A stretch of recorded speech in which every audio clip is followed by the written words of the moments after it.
আজিৰ এই ভিডিঅ'টোত আমি ক্লাছ 8ৰ সমাজ বিজ্ঞান কিতাপৰ এখন কিতাপ ভূগোল আৰু অৰ্থনীতি বিজ্ঞান এই কিতাপখনৰ যি তোমালোকৰ পাঠ 10 নাম কি পাঠ 10ৰ মানৱ সম্পদ উন্নয়নৰ প্ৰতিবন্ধকতাসমূহ আৰু চৰকাৰৰ ভূমিকা এই পাঠটোৰ সকলো প্ৰশ্ন উত্তৰ লিখা প্ৰশ্ন উত্তৰসমূহ আৰু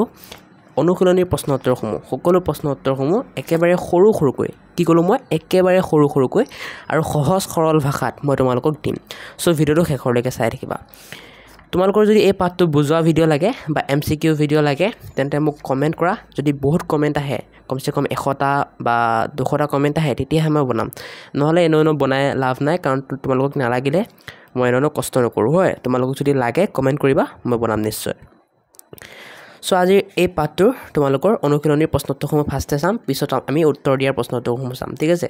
অনুশীলনীৰ প্ৰশ্নোত্তৰসমূহ চাই লোৱা তাৰ আগতে তোমালোকে এই মনত ৰাখিবলগীয়া কথাসমূহ এবাৰ পঢ়ি ল'বা এইসমূহ পঢ়িলে তোমালোকৰ চেপ্টাৰটো মেইন কথাখিনি ক্লিয়াৰ হৈ যাব এতিয়া অনুশীলনীৰ প্ৰথম প্ৰশ্ন নাম্বাৰ কি কৈছে মানৱ সম্পদ উন্নয়নৰ বাধাসমূহ কি হয় সেইটো কৈছে তোমালোকে লিখিবা এনেকৈ আনসাৰ মানৱ সম্পদ উন্নয়নৰ বাধাসমূহ হ'ল অধিক জনসংখ্যা মূলধনৰ অভাৱ দৰিদ্ৰতা নিৰক্ষৰতা অন্ধবিশ্বাস আৰু বিভিন্ন ধৰণৰ বিষমতা ঠিক আছে যাক খৰুকে লাগে অকল হালধীয়া কালাৰে হাইলাইট কৰাখিনি লিখি দিবা উত্তৰ লিখিবলৈ অকল হালধীয়া কালাৰে হাইলাইট কৰাখিনি লিখিবা আৰু যাক ডাঙৰকে লাগে গোটেইখিনি লিখি দিবা খ নম্বৰ কি কৈছে আমাক যিকোনো তিনি প্ৰকাৰৰ বিষমতাৰ নাম উল্লেখ কৰা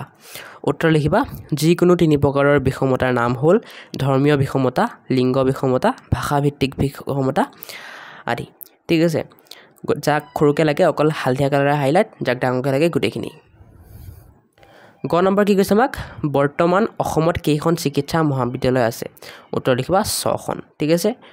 যাক খৰুকে লাগে অকল 6খন লিখিবা যাক ডাঙৰকে লাগে বৰ্তমান অসমত 6খন চিকিৎসা মহাবিদ্যালয় আছে এনেকৈ ধুনীয়াকৈ লিখি দিবা ইয়াত বিদ্যালয় স্পেলিংটো ভুল আছে ইয়াৰ পৰা চাই ল'বা ঠিক আছে মহাবিদ্যালয়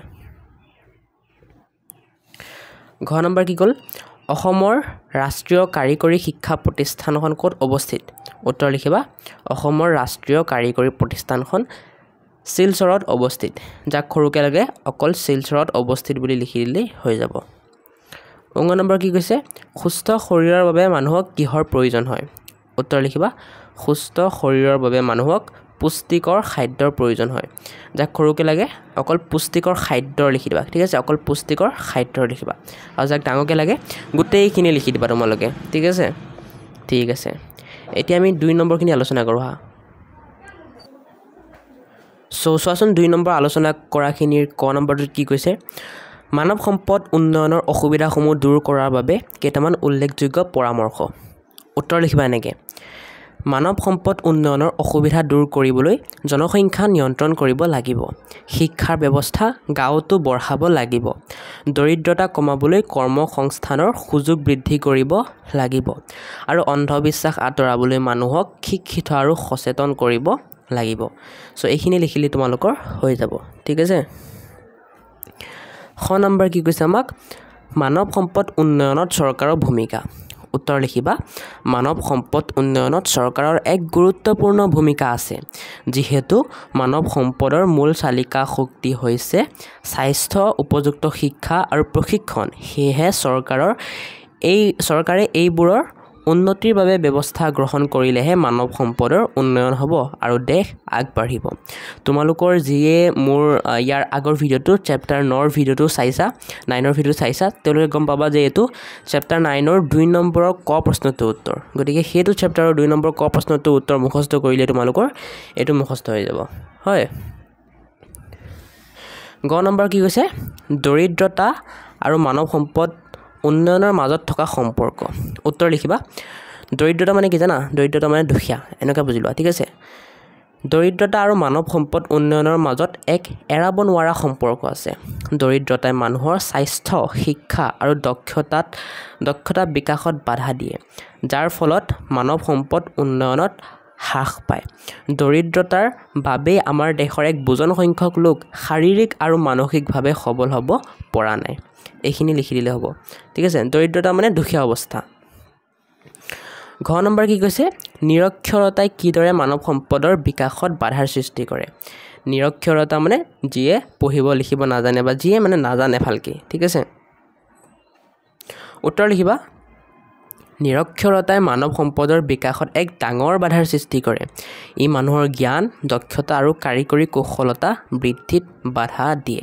কাৰিকৰী কৌশলতা মিন্স তোমালোকে কিবা এটা কাম কিমান ভালকৈ কৰিব পাৰা সেইটো বুজাইছে নিৰক্ষৰ লোকসকলে প্ৰায় শোষণৰ বলি হয় আৰু সমাজত বৈষম্যৰ শিকাৰ হয় যাৰ ফলত তেওঁলোক উন্নত মানৱ সম্পদ হ'ব নোৱাৰে শোষণৰ বলি হয় মানে বিভিন্ন ধৰণৰ স্কেমৰ কি হয় শিকাৰ হয় ঠিক আছে আৰু বৈষম্যৰ শিকাৰ হয় মানে সিহঁতৰ লগত ভেদভাৱ কৰা হয় সমাজত সিহঁতক কোৱা হয় তই গাধা তই এনেকৈ কৰিব নোৱাৰ তই এইটো কাম কৰিব নোৱাৰ বেঙা তেনেকৈ মানে বিভিন্ন ধৰণৰ ভেদভাৱ কৰা হয় 19 নম্বৰ কি কৈছে অন্ধবিশ্বাস তথা কুসংস্কাৰে মানৱ সম্পদৰ বিকাশত কেনেদৰে প্ৰভাৱ পেলায় লিখিব দিছে উত্তৰ লিখিবা অন্ধবিশ্বাস তথা কুসংস্কাৰে মানৱ সম্পদৰ বিকাশত এক ডাঙৰ প্ৰভাৱ পেলায় অন্ধবিশ্বাস আৰু কুসংস্কাৰে মানুহক বৈজ্ঞানিক আৰু পৰিৱৰ্তনশীল চিন্তাৰ পৰা আঁতৰাই ৰাখে ইয়াৰ ফলত তেওঁলোক শিক্ষা আৰু উন্নতিৰ সুযোগ ল'ব নোৱাৰে আৰু পিছপৰা মানুহৰ শাৰীতে ৰৈ যায় এইখিনি লিখি দিলেই হৈ যাব একেবাৰে সৰু সৰুকৈ লিখিছোঁ মই যাতে তোমালোকৰ কোনো প্ৰব্লেম নহয় এটা 3 নম্বৰ খালী ঠাই পূৰ কৰাখিনি চাওঁ ক নম্বৰ কি কৈছে মানৱ সম্পদ উন্নয়নৰ অন্যতম প্ৰয়োজন হৈছে শিক্ষা স্বাস্থ্য আৰু পৌৰ সুবিধা মানে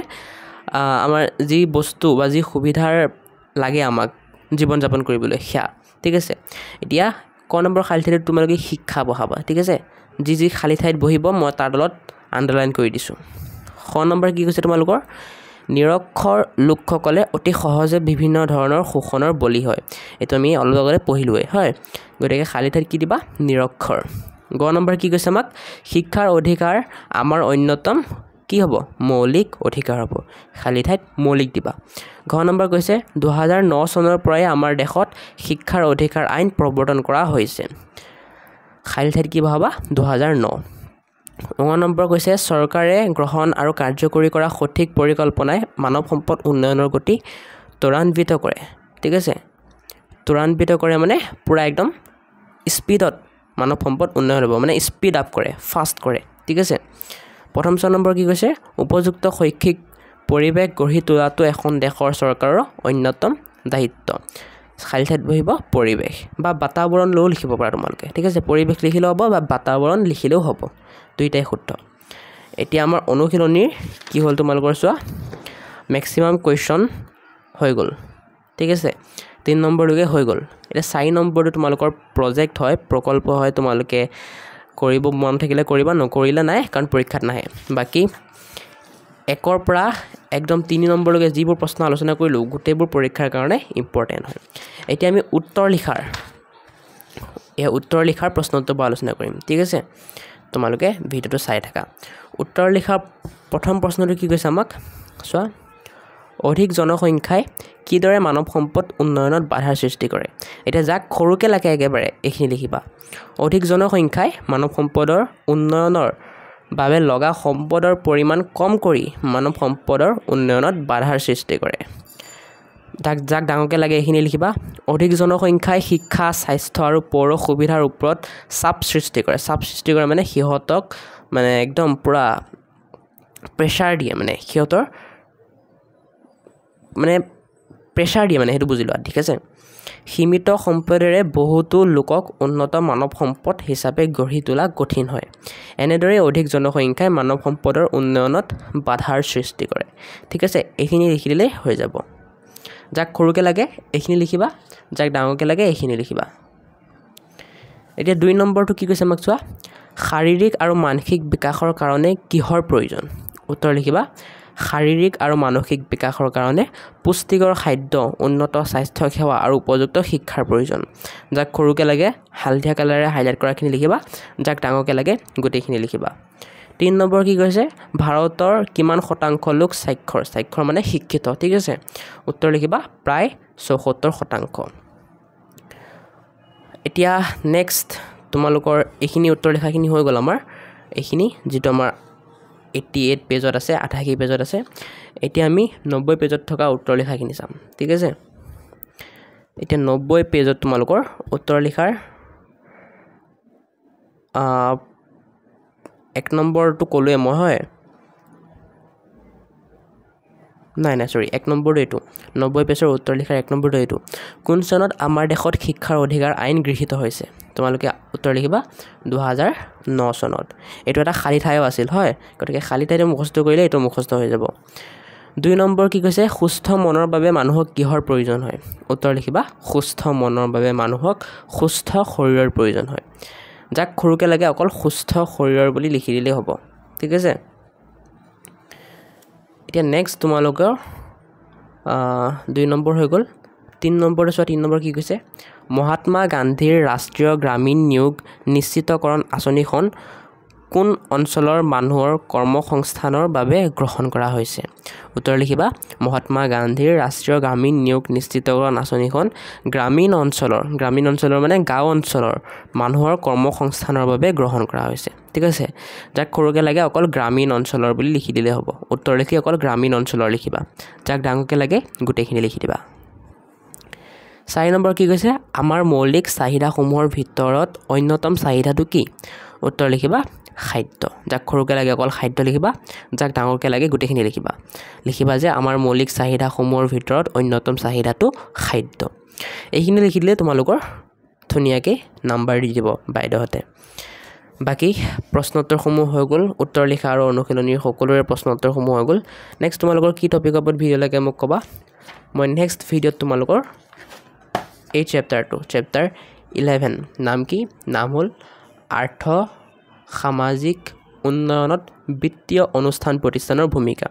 এই চেপ্টাৰটোৰ সকলো প্ৰশ্ন উত্তৰ সৰুকৈ সৰল ভাষাত লিখি দিম সো চেনেলটো সাবস্ক্ৰাইব কৰি দিবা আৰু ভিডিঅ'টো লাইক কৰিও দিবা লগতে তোমালোকক যদি এতিয়া মই যি প্ৰশ্ন উত্তৰ আলোচনা কৰিলোঁ তাৰ লগতে গোটেই সমাজ বিজ্ঞান কিতাপখনৰ প্ৰশ্ন উত্তৰৰ PDF নোটছ লাগে তেন্তে ডেছক্ৰিপশ্যনত লিংক থাকিব 50 টকা এটা পে' কৰি ডাউনলোড কৰি ল'ব পাৰিবা আজিলৈ এইখিনিতে ভিডিঅ'টো সামৰোঁ